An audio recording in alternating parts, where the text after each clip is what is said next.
So thank you for being here. Wonderful turnout for our first one, 2019. And so Vic, come up here. We're gonna have our panel. So you have an opportunity, after I've asked some questions, to answer questions as well. We have Mr. Vic Nichol and we have Mr. Rick Flynn. Personal friends of mine. I get to play golf with them and see how golf is played. But first question is, just tell us a little bit about yourselves, your family, and where you retired from, that kind of thing. I moved to Birmingham, and it's going to be short, but I moved to Birmingham in 1979 to be a rep in the furniture business throughout the Southeast. So in essence, what I did for 38 years was travel in the Southeast, and I worked for 5 different manufacturers. I retired 2.5 years ago. My wife, Sissy, I've been married 35 years. We have 3 sons, all who live in Birmingham. 2 of which are married. One has 3 grandchildren, for which I'm very grateful for and enjoy a lot. And as Phil mentioned, one of the favorite things to do is play golf. So that's an enjoyable thing that we do together. So I like to play golf, fish, and be with my grandkids. And that's kind of it in a nutshell. Well, I've lived my entire life in Birmingham. I wasn't born here. I was born in New Orleans. Moved here when I was a year old, so this is home. I'm married. My wife, Janice, is from Wetumpka. Actually, she's from Jackson's Gap. But I tell her, I don't mind you telling people you're from Jackson's Gap, just don't be so proud of it. But we have 2 boys, 43 and 40. We have no grandchildren. We actually have no daughter-in-laws either yet, but we're working on that. I've been a banker since January 20th, 1969. So if I were still working, I would have just gone over my 50th year. I have worked with Charlie Hoke, who's here. I've worked for a bank who had a board member who was Billy Eister's dad, and played golf with Phil, played golf with Rick, fished with Rick, and been retired since February of last year. Good deal. All right, gentlemen. How long did it take you to make the decision to retire or to enter the second half?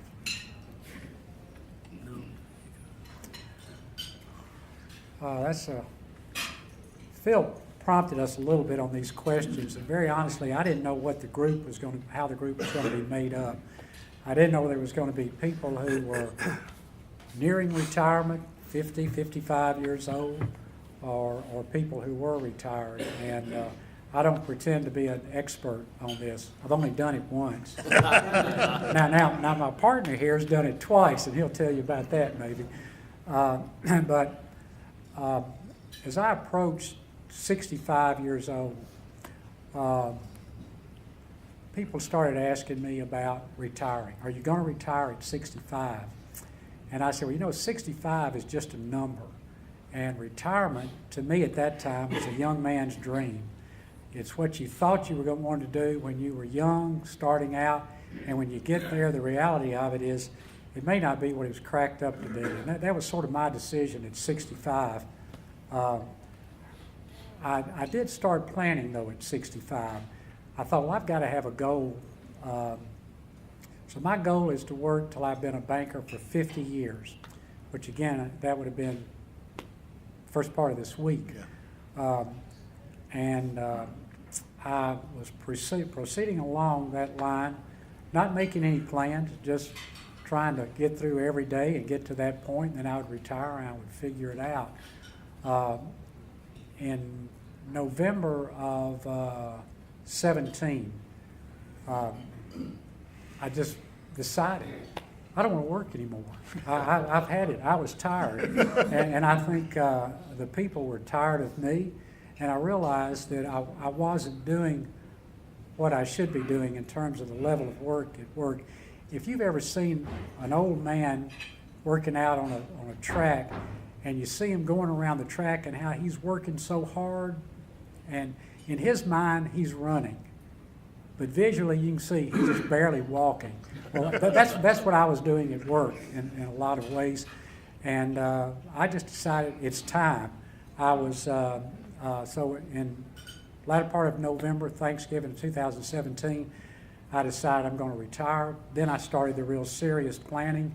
I talked to our board at the bank, notified them that I thought it was time for me to retire, and I actually did it in February of 18, just a few months short of my 72nd birthday. So I think it was, everybody agreed it's time for you to go at that age. And I did some serious thinking about, what do you do when you retire? I've worked for 49 years. For 49 years, I didn't have to think what I was going to do every morning. It was there. I woke up, I got dressed, I went to work. And then I didn't have to really think about, what am I going to do when I get to work? Because things pop up. Now, I wouldn't be truthful if I didn't tell you, I got bored at work too. I can get bored at home being retired, so boredom is not really a new deal. It's just a different type of challenge for me. So I did some reading about retirement, and if you really want to get the substance of what you need to do at retiring, don't try to find an article on it, because if you go to the internet and look, they're going to tell you you got to have a lot of money, you got to have more money, you got to plan early. Well, look, I'm 3 months away from retirement. It's too late to talk to me about stuff like that. I got to know, what am I going to do day one? And as a result of some reading and thinking about what I want to do, I came up with some things I thought were important to being happy and fulfilled in retirement. And first thing I said, when I retire, I'm going to do something I enjoy. And I did that. We took a little trip, we played a little golf, and that was the first thing I did, and I enjoyed that. And I said, the next thing, I've got them written down here so I wouldn't forget them. This is, don't watch television, and particularly don't watch the news. I do not watch, I watch sports on television, I watch a little of the financial stuff. I do not watch the news, because I can pick station A and I can get an opinion from that, and I can pick station B and I can get a completely different opinion on the same facts, and then I can create my own. But I do not watch television. Third thing, don't isolate yourself. I said, Vic, you cannot isolate yourself. You've been going to work with a group of people that really represent your family. Some of these folks I work with for 40, 45. One lady, she and I started working together when she was 19 and I was 22. And we had worked together through all of our career. So I said, don't isolate yourself. Have a schedule. You've had a schedule for 49 years. You need to get a schedule. Stick to it. The great thing about the schedule I created is if I don't stick to it, I'm not going to get fired. I mean, it's not the end of the world. So it's not a bad schedule. Have a default activity, and that is, as I defined it for myself, it is something that you really enjoy doing. You can do it at any time. Anytime you're about to get bored, go to your default activity, and it's helpful if you can do it in any kind of weather like this. I have a default activity that I do, and it's great. Don't commit yourself too early. Like a lot of people, I served on a number of civic boards, and probably didn't do them justice. I was on them because the company wanted me to be on them, or one of the board members asked me to be on it, and I probably didn't devote full time to it. And I thought, well, I don't want to get involved in that kind of trap again. If I'm going to work with something, I want to be really committed to it. And I've been fortunate that I've been on the board of the Salvation Army for over 30 years. Served as chairman for several years.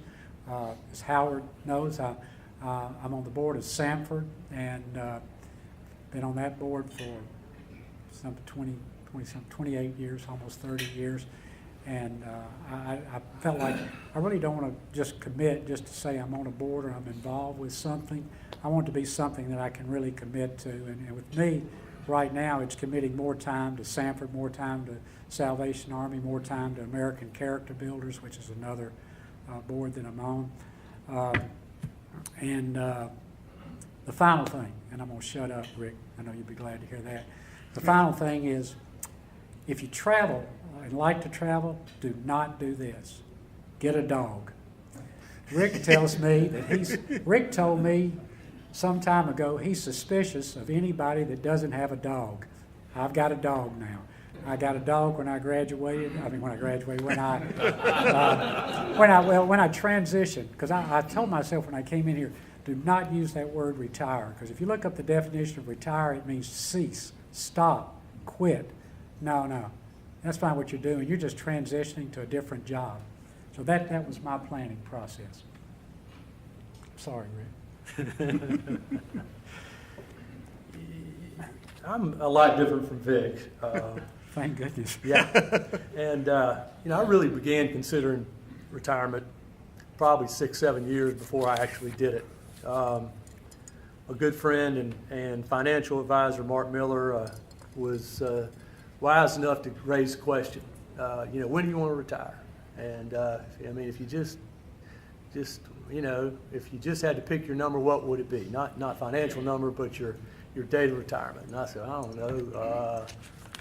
My dad retired when he was 62, and so we began to look at the financial aspect of retirement.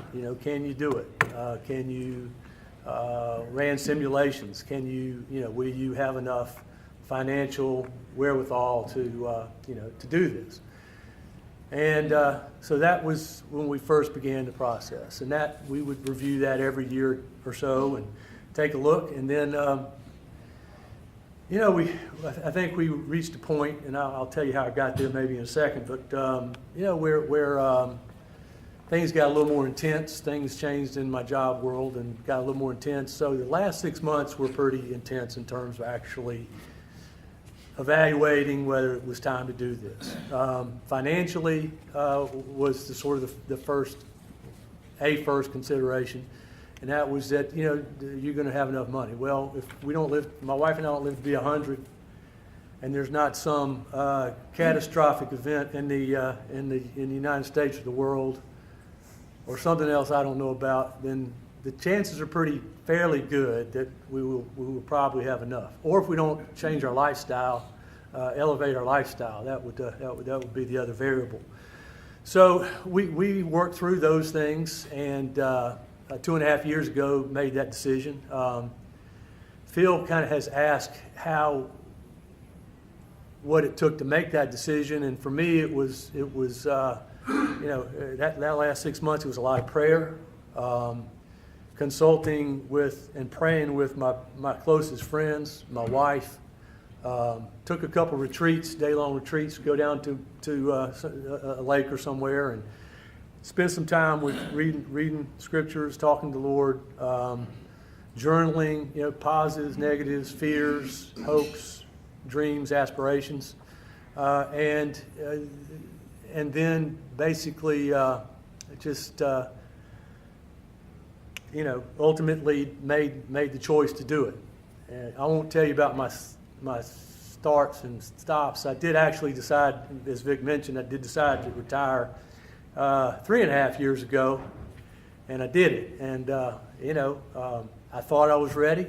I thought I had prayed through it. I thought that the Lord had brought me to that place.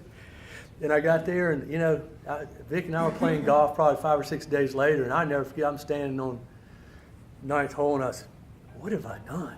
I said, what in the world was I thinking? Why did I do this? And I called my boss, and I asked him a job back. And thankfully, he said, yeah. So then I ultimately retired a year later, and he said, this is it this time. And I said, yeah, I get it. So at any rate, a couple factors, and then I'll kind of go back, see what questions Phil might have, but a couple factors in that was, in my job, there was no half-speed or 3-day-a-week option.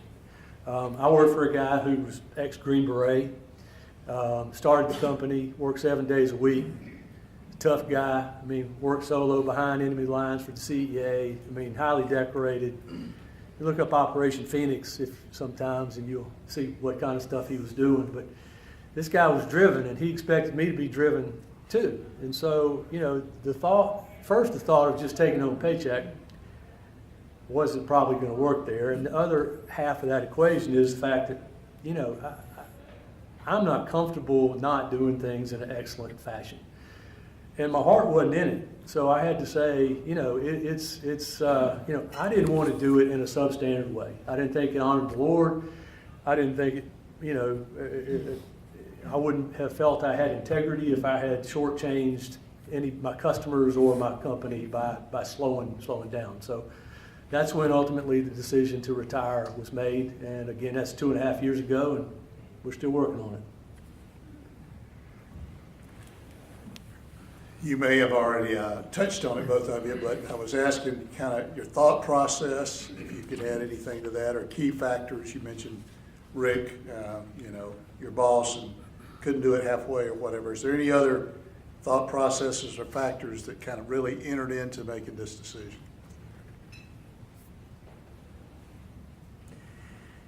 Yeah,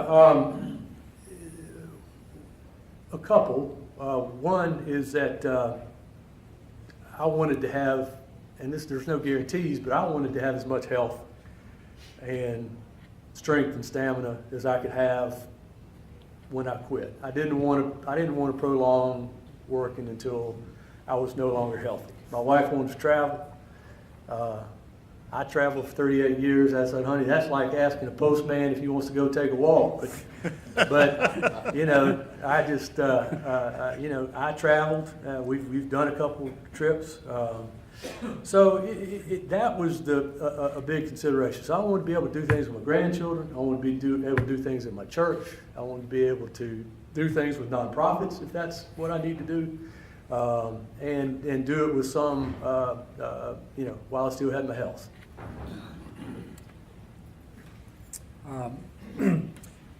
When I was thinking about retiring seriously, I started thinking, why do people retire?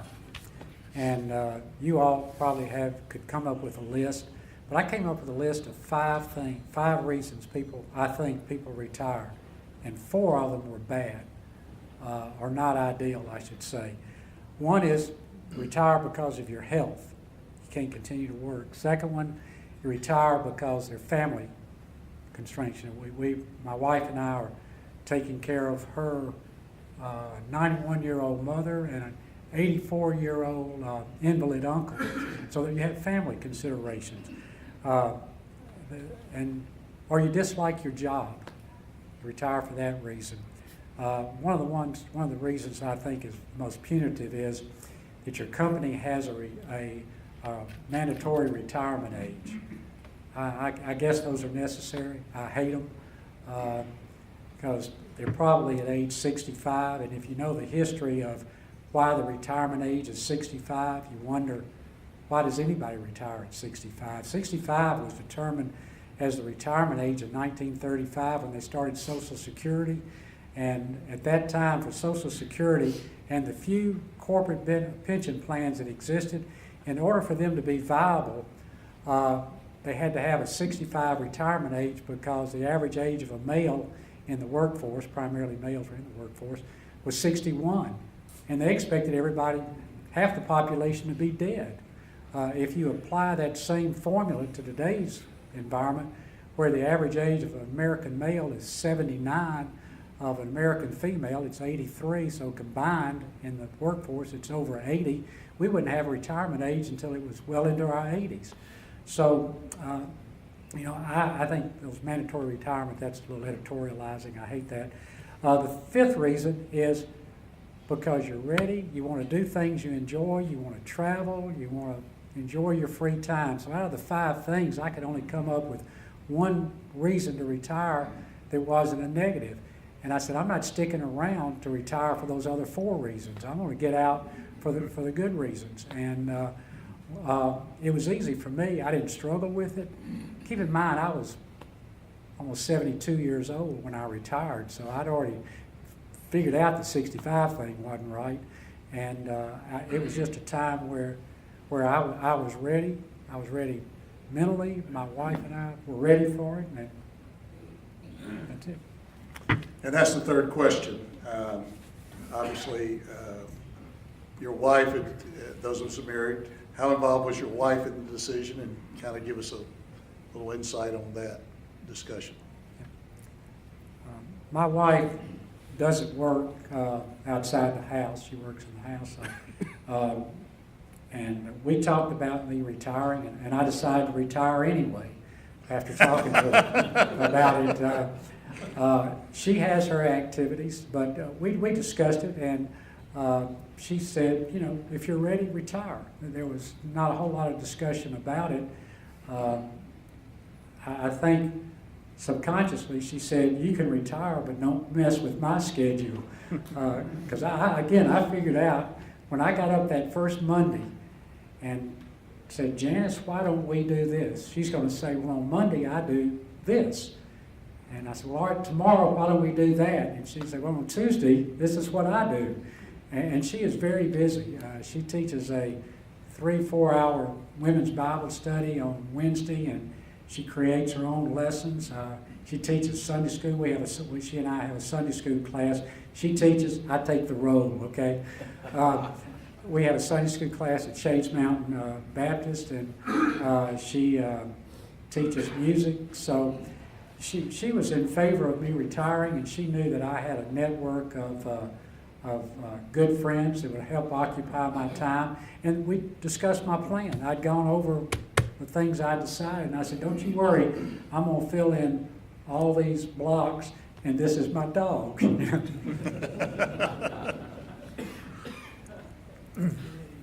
You know, I consulted my wife, and we talked and prayed a lot before we did it. And she had reservations and fears. You know, she was concerned whether we would run out of money. And so she ultimately had to say, I'll go with you on that. And she was concerned about me because I'm kind of introvert, kind of don't mind being alone. She's kind of worried about me not doing a whole lot. And, we discussed that. We worked through that some. So she was integral in the process, and we talked about it fairly often. But she's busy like Vic's wife, so, I'm not following around the house and, and that sort of thing. So, but she was very involved in the decision making. Okay, here we are, and Vic, you're almost 1 year into retirement, 2.5, Rick. Okay, tell us how it's going. I mean, there's a fear of the unknown for all of us in here. How's it going? What are you learning? Even Vic, you might want to share your go-to thing. Default thing, yeah. Default. Well, I tell you, for me, it's going great. And I think it's because I realized I was quitting a job that I was getting paid for and starting another job that I'm not going to get paid for. And that job is to be useful, contribute, do things I want to enjoy, and not get bored. My wife was pretty sympathetic on that boring thing. She says, if you're bored, that's because you're a boring person. So just get out and do something. And as I said, I had to have a schedule. I had to have something that would kick me off every day, because I thought, if I get up and I don't have a plan for that day, I am going to be bored. And I am a boring person, but I'm going to really be bored. And I need to have a plan. So I created my default activity. One of the things I love to do and always enjoy doing is exercising. So I joined an exercise. I joined St. Vincent's 119 down here, which is an exercise place. That may be the best thing I've done so far in retirement. It's good for my health. I get up every morning, and I'm there at 7 o'clock, and I have met a whole new group of acquaintances. I can't call them friends yet, although we're friendly, but I've only known them since February. And most of them I don't even know their last names. I'm learning got their first names, I remembered that. I'm learning their last names. And today I was walking with one of them, and he was telling me about his career, what he did. He was in the grocery business here in town. And I've created, it has been created for me, a new group of acquaintances that to somewhat I'm accountable for, too. If I don't show up, there's no penalty for it. But if I miss 2 days, when I come back, they ask me, is everything all right? And today, as I was walking around the track with Frank, we came up to this lady, and he said, oh, do you know Bobby? I said, no, I don't know Bobby. Well, this is Bobby. Let me tell you about it. He tells me about Bobby. So now I've got another new friend. And I believe in the 10, 11 months, whatever, 11 months that I've been retired, I must have 15, 20 new acquaintances that I am somewhat responsible to. And so that part is going great. I stay there for 2.5 hours maybe. A little socializing in that. I'm not pounding the pavement or lifting weights for 2.5 hours, obviously. But after I do that, then I've got my routine. I come home, I eat breakfast. Rick and I have a common interest in investments. He's good at it, and I'll listen to him. And so I'll study investments for a while. That's the only time I watch TV is on CNBC. And I'm about to quit that because they've infiltrated politics into the investment world, which I'm not interested in. And I do that. And then when the weather's good, I play golf, I go fishing, I walk my dog. But having a schedule and having a routine, having a default activity is very beneficial when you're in weather like this. You can sit inside all day long, mope, sleep, watch junk on television. So for me, retirement is going great. And I am now I've committed to spend more time with the Salvation Army. I've committed to spend more time with Sanford University and the trustee responsibilities. And I'm sort of looking around for other things to do. But what I don't want to do is to commit to something that's hard to extract myself from. But right now it's fine.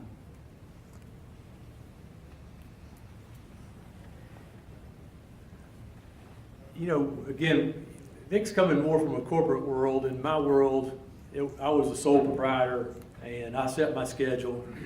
Most of my relationships were outside of the city of Birmingham, and most of my time was spent outside the city of Birmingham. So, you know, I've had a pretty big adjustment, frankly. It's, you know, I give myself a solid D, but, you know,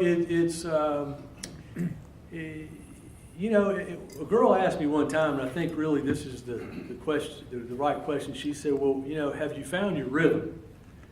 And, you know, I think I'm in the process of finding my rhythm. I didn't step out of the working world and in retirement and on day one have a rhythm. It's, you know, 2.5 years in, and I'm still working on finding a rhythm. You know, and I'm experimenting with things.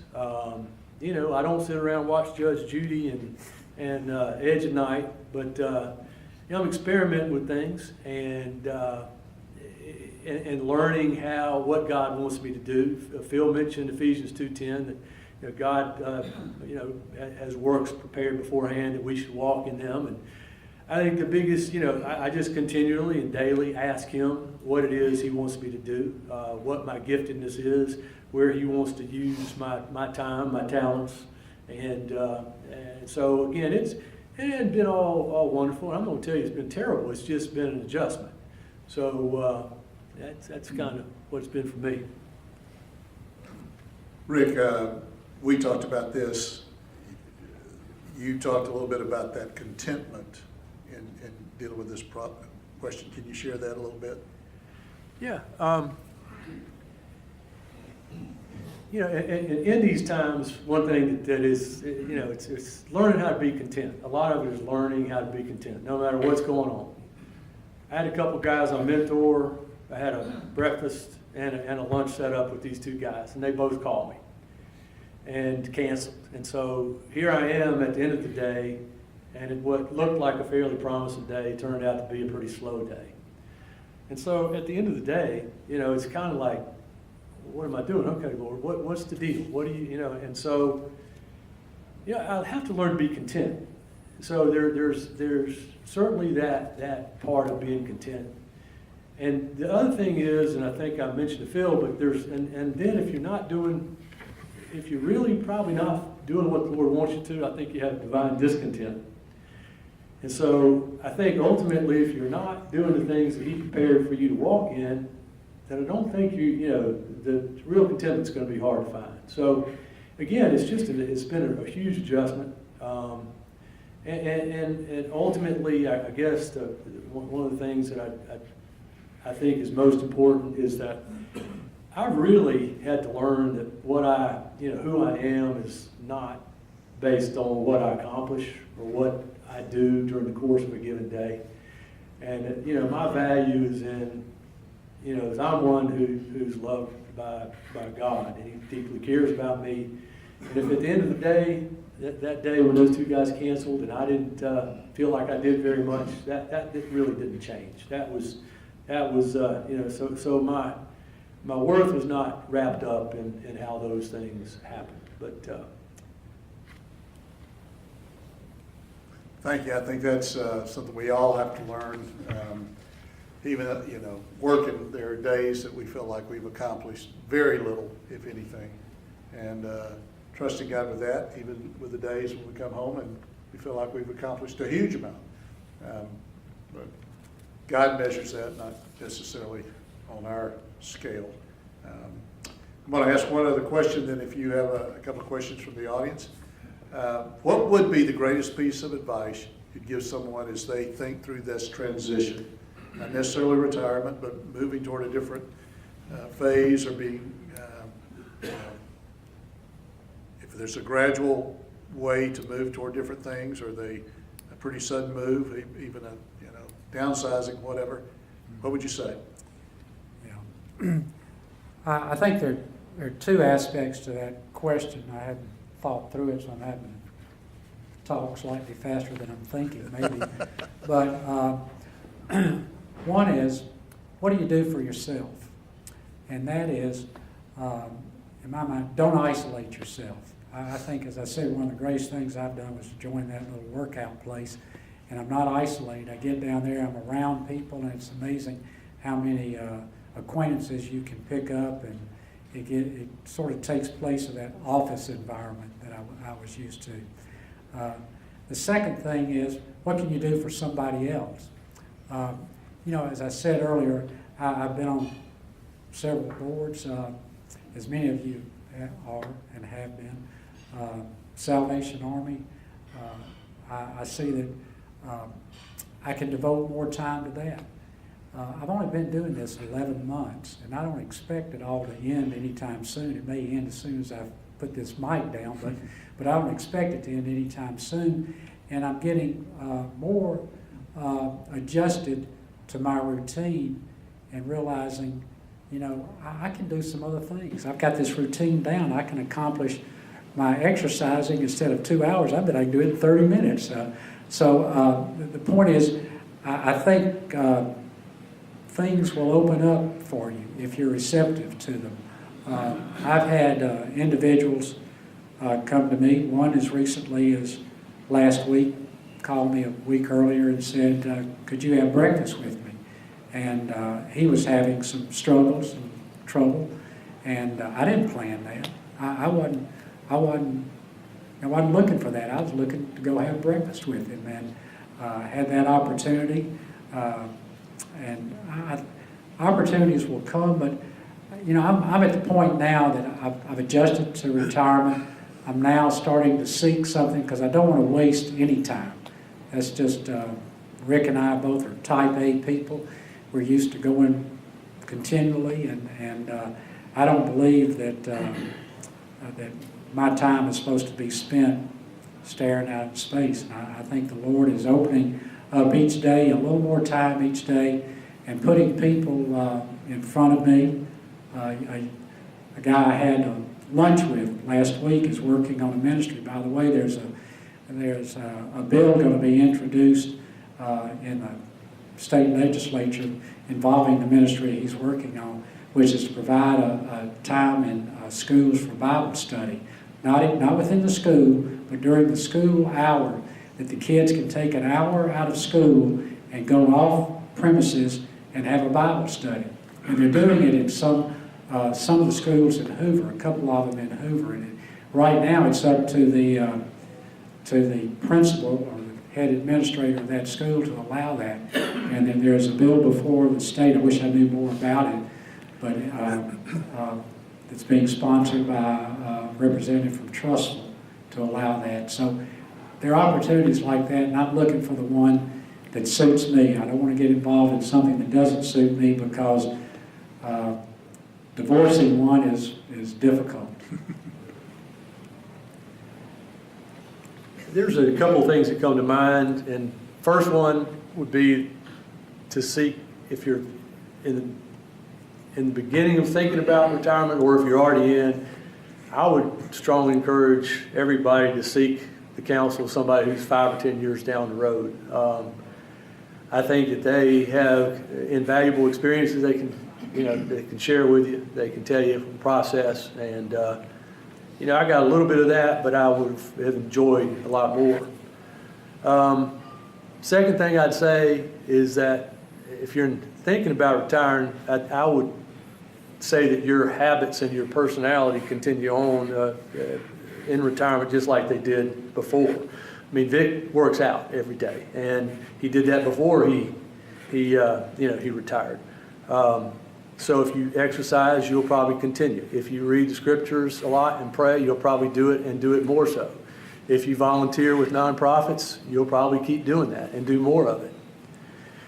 And so the last thing, in terms of just what I would, again, I'm preaching to myself, but a couple of quotations. One's from George Whitefield. He said, I would rather burn out than rust out for God. And a guy named Jack Miller says, risk or rust. My tendency is probably more towards rust. And so I got to fight against that every day.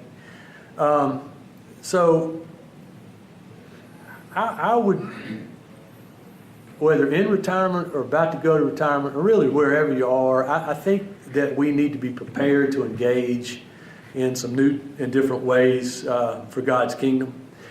I think we need to experiment with things to find out where our gifts and our talents lie. I think we should try to say yes to things that we're asked to do, even if it's not in our comfort zone. And I think we just need to continually ask God what He wants us to do, because I think that's where, if we're doing that, I think we're going to be, we're going to be okay in all these areas. Can I say something? Certainly. While Rick was talking about that, it made me think of something about work. Work is not a bad thing, whether you're getting paid for it or not getting paid for it. Work existed before the fall of man, and there's only one place, I did this for Phil's sake, there's only one place in the Bible that addresses retirement. You know where it is? Does anybody know where it is? Well, I found it. It's in Numbers 8:25. And it says that the only people that are to retire are the Levites. And only the priests and the Levites are to retire, and they retire at 50 years old. So the Bible tells us retirement should not be in your future. Transition can be in your future, and work ought to be in your future. And if you look up a definition of work, it says work can be doing something in order to be compensated, but work is also doing something to accomplish an end, to accomplish a result. So retirement is just transitioning. Amen to that. And I think, didn't know that about the 50 years old, but I think they still serve. They just didn't serve in some of the certain capacities, because I'm not planning to priest. retire. The Yeah, priest of the Levites. That's right. I'm not a priest or a Levite, so. Any questions from the floor?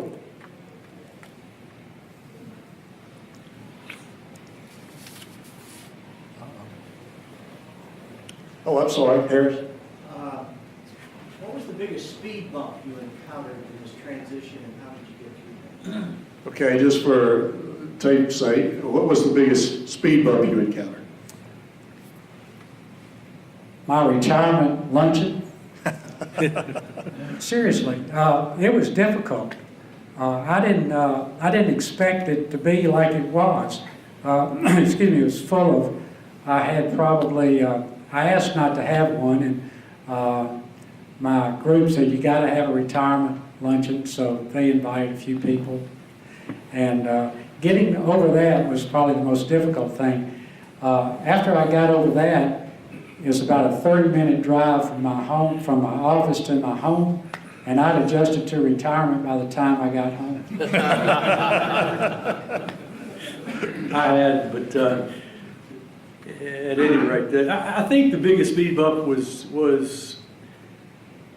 transitioning from a pretty rigid schedule to not having a schedule, or having there's 40 to 50 to however how many hours in there that you're accustomed filling with your job, that all of a sudden you don't have, and you may not have something to fill those hours with. So that was the biggest adjustment. Any other questions?